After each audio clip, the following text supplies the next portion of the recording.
حضرت بلال حبشی رضی اللہ عنہ مشہور صحابی ہیں۔ مسجد نبوی کے ہمیشہ مؤذن رہے۔ شروع میں ایک کافر امیہ بن خلف کے غلام تھے۔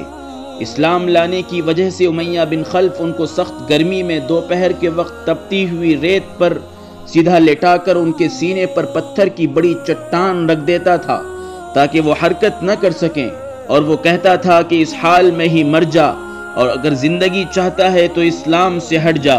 مگر آپ رضی اللہ عنہ اس حال میں بھی احد احد کہتے تھے، یعنی معبود اور خدا ایک ہی ہے۔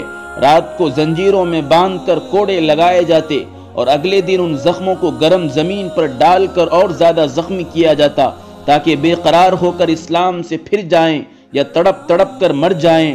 عذاب دینے والا اکتا جاتا، کبھی ابو جہل کا نمبر آتا، کبھی امیہ بن خلف کا، کبھی اوروں کا، اور ہر شخص تکلیف دیتے دیتے اپنی زور ختم کر دیتا، لیکن وہ مرد خدا احد احد ہی کی رٹ لگاتا۔